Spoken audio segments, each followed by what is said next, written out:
Today we talk about how can you change password on how you change your language on your Everand app. We go to figure out the solution or know how you can do that on your app. So you just follow this ways, then it's going to work with you. So all you have to do, so you just go down, click here on account down here.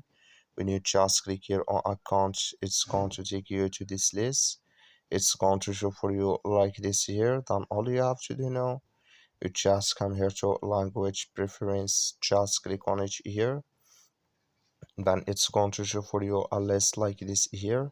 So then here can you change your language options here in this list, can you change it? So that's all you have to do here to change your language on your different app. So that's all you have to do. I wish you a great. Thank you for watching. Don't forget to support us by liking and subscribe.